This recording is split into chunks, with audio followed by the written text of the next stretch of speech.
What is childhood trauma and how is it affecting my life now?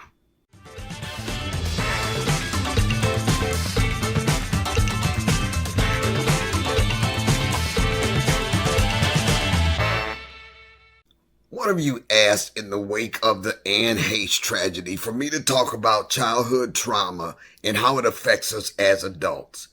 I don't know enough about Anne's situation to speak to her particular circumstances, but I will today go over what childhood trauma is and the different areas of our lives that may be affected by that.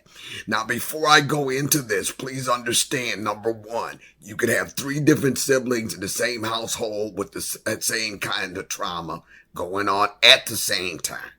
And each one will address it, process it differently. It will affect each of their adult lives differently or not at all, depending upon how they deal with or don't deal with it.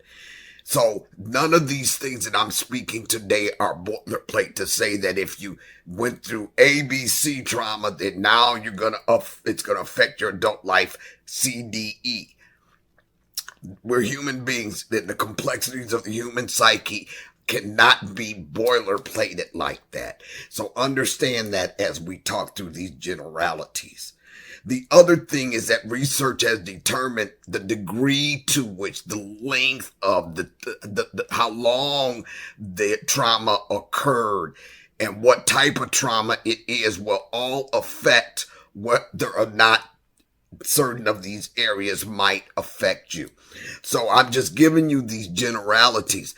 Everything that I do on this channel is related to trauma in our adult lives. But in this particular video, I'm talking about childhood trauma and complex post-traumatic stress disorder. Let's get into it. Childhood abuse can take the following forms: physical abuse, sexual abuse, psychological abuse, or neglect. Physical abuse: anything that can cause injury to the child, whether it actually shows a bruise or not. If you're physically assaulting a child, it is child abuse. Now, society now says that the corporal punishment that we endured coming up in the 50s and the 60s, where the teacher could smack your hands with a ruler or put you over her lap and spank you, is considered child abuse by today's standards. But anything you do, I know some people who have endured actual beat downs as if they were an adult at the hands of a father or a mother. It's all considered child abuse. The next type is sexual abuse. Sexual abuse involves sexual engagement by an adult, older person, or authority figure entrusted to care for the child. Any type of inappropriate touching, exposing that child to any kind of suggestive actions, anything. This can occur with somebody who's still considered a minor, say 16, 17, 18, but they're still subjecting this child to that type of sexual abuse. It's still considered abuse, regardless of the situation, the circumstances, or the venue. The next form is psychological.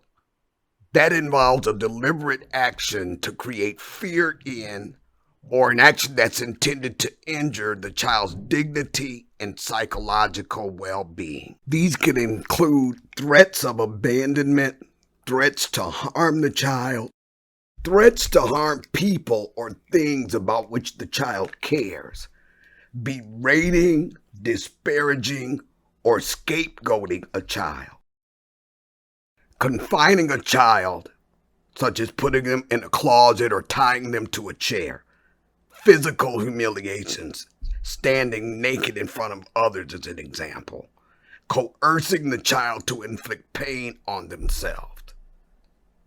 Now, I know a bunch of this stuff sounds way out the box, but it happens. And these are just examples of the psychological abuse that can occur. But in my opinion, psychological abuse includes any type of neglect. Let's deal with neglect now. Neglect is denial of care that threatens the child's emotional or developmental well-being. Now, the reason I, in my own opinion, believe that neglect is a form of psychological abuse as well is because any time that you interrupt the developmental process, you are causing a psychological distress that will follow that child into teenage and adolescent years and into adulthood. And by interrupting that developmental process, you cause what is sometimes referred to as arrested development, where, and I've talked about this on some of my other videos, where as an adult, we are on some level still at the age emotionally at which the interruption occurred. So if a child is 6 years old, for example, yeah, we can grow on, get into adulthood, and still function in the world. But on some emotional level, we are still the 6-year-old child. And when I discuss triggers, it is, in this case, tied to that arrested emotional development at age 6, so that as adults, we respond to current situations and circumstances as that 6-year-old child, if that makes any sense. Just refer to any of my other videos where I talked about the big rubber band in your back, and when you're triggered, you're getting snatched back to where the trauma occurred. So from that perspective, neglect can be the foundation of that arrested development, which causes psychological distress going forward. Now let's talk a little bit about what all this means once you get into adulthood. One thing that often occurs are physical symptoms. And this can get frustrating because the doctors, even when childhood trauma is not at the base of it, have trouble diagnosing certain conditions. It can become complex and even more difficult for your primary care physician to understand what's going on with you physically. This is not to say that there isn't something going on with you physically, but what some of us may hear, especially women, which is another whole story down the line here. I won't go into that diatribe right now, but we will be looked at as if we're hypochondriacs, or because the doctor can't put their finger on what the physical problem is, they say that it's a psychological thing. This may or may not be the case, but when you're carrying that kind of stress for such an extended period of time, especially if you're still stuffing it and have not talked it out or addressed it in therapy, then it can cause you to have certain physical ailments. The other thing is emotional dysregulation. Well, that's a big fancy term for addressing the fact that you're flying off the handle at absolutely nothing when other people look at situations like, what is your problem? Okay. And you're getting triggered. And understand me, as I've said in other videos, getting triggered doesn't mean we're flying off the handle or going into a crying jag. But when it comes to our next issue of interpersonal instability, it's our tendency to maybe be continually getting into a pattern of toxic relationships, or we become avoidant. And if we find somebody who's really well adjusted and treating us well, we'll self-sabotage that. On some deeper psychological level, we will not understand why the relationship is not working out, but we're just self-sabotage. Okay, I'm going to mess this up before it messes me up, kind of thing. So those kind of things can definitely happen. Next, we have avoidance. And avoidance is anything you do to avoid sitting with and examining painful experiences. That was protective and helpful during the extended abuse. But what it does now, it keeps us stuck because you have to have the knowledge of the core causes of the pain in order to navigate and master what it takes to cope with that as an adult. Things like procrastination, passive aggressiveness, and just sitting up ruminating on things that you probably built up in your mind. For example, if one avoidance tactic is talking yourself out of walking into maybe a social event. Again, I told you, it depends on how we each process our stuff. For me, in my marriage, I was avoiding addressing the hardcore issues because of a fear of my ex flying off the handle, becoming angry. I didn't want to deal with that comeback. Another thing I built up was he's not going to tell me the truth anyway. So why frustrate myself with asking the hard questions? There was a lot that went on in that relationship that I avoided through things like humor. We did a lot of laughing together. And so even laughter can be a maladaptive thing if it's used in order to avoid addressing the painful issue that we face.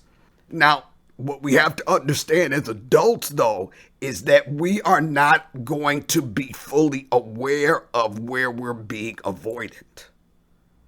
And generally, when we get into therapy and talk through the pain, our therapist will help us to identify these patterns, these avoidant patterns in our lives. But unless and until you get into that kind of therapy, then you are not going to know it. I'll give you an example.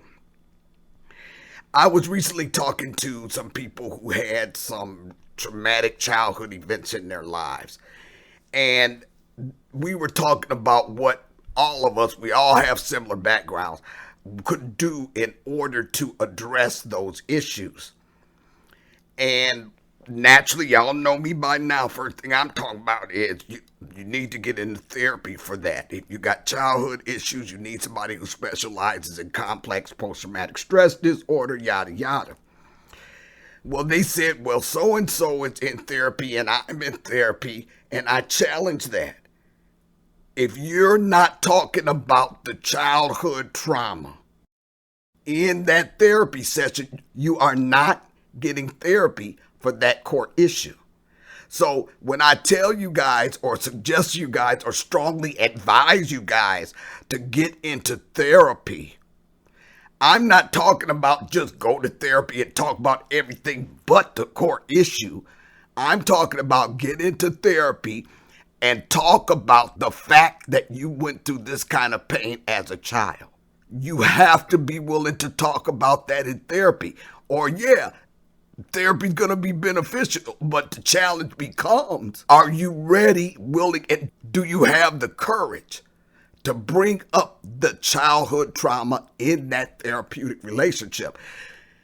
If you're talking all around it, denying it, just avoiding it altogether, then you're not getting therapy for that core issue. You're getting therapy for whatever issue you choose to talk about. I hope this makes sense. Re-experiencing the pain through flashbacks or dissociation, I'll put a link to that particular video at the end of this one, are all things that we can experience in adulthood as a result of childhood trauma. We also can experience memory issues and shame, guilt, blaming ourselves, gaslighting ourselves that we had something to do with drawing the abuse, or we were the cause of the abuse. All of these are things we can deal with in adulthood. Now, what's needed is we need to heal our inner child. That inner child is jumping up and down and screaming in our face many times, but we don't recognize that dynamic as being a need to heal our inner child. I will do a video on healing the inner child in which I will take a deeper dive into all of these dynamics. Here is a chart of all the complex post-traumatic stress disorder symptoms we will experience in adulthood. To view this more closely after this video plays, just rewind and pause your screen. Starting at the top, hypervigilance. We're always in a state of fight or flight when we've been through childhood trauma, even after the threat has long gone. This keeps you in constant stress. Next, re-experiencing. That's the nightmares, the flashbacks, the vivid intrusive memories. Next, we have the altered attention and consciousness or memory issues. Sometimes you can just have symptoms of not being able to remember certain things that you've been through and done. Or even in the course of a day, you can not remember going through something. When you had extreme childhood trauma, you can have this kind of issue. Emotional dysregulation. That's what this whole channel is about, the triggers. Next, interpersonal instability. We're going to always have relationship problems and have trouble feeling close to others. Find ourselves in negative, toxic patterns in our relationships. Find ourselves withdrawing from social situations. Next is belief systems are affected. That's the core cause of all of our triggers, is because these specific abusive and defining moments in our lives alter the belief system to the point where this is what I mean when I talk about looking through life through traumatized glasses. We are looking through the things and the lies that others have hammered into us, and we began to believe, and the altered, unrealistic beliefs that we build up ourselves as we come through the trauma. We've talked about somatic symptoms, physical sensations, overwhelming emotion, fear and horror, panic attacks, and all the physical dynamics that can occur as a result of the heightened state of stress that we live in. Avoidance. Anything you do to avoid the thoughts and memories will always be considered avoiding the pain. We get certain physical cues, emotional cues. And even though we don't want reminders of triggers, as this states here, we still get triggered because as long as we don't deal with the core causes of those triggers, then we're just avoiding them. All of these are signs of complex post-traumatic stress disorder. And if you have complex post-traumatic stress disorder, then as I've said before, you need to get into some kind of therapy with a therapist that has dealt with that and knows how to address it. I'm offering a complimentary breakthrough session, 30 minutes. Let's talk about it. Are you seeing any of these dynamics playing out in your life? Is it holding you back? Are you finding that you can't focus through achieving your goals? Are you dissatisfied at work? Are you feeling like you're in the wrong career? Are you feeling like you're out of place? If you're feeling like that you're feeling disjointed and that you can't seem to accomplish the things and the dreams that you know you have, give me a call. Go to the website or click the link below and schedule your complimentary breakthrough session now. Meanwhile, always remember that your greatest power is realizing the truth of who you are. Know that truth. Hey, if you like what you see here today, please subscribe to the channel, hit the notification bell so that you know when we upload, and like and share the video. Thanks.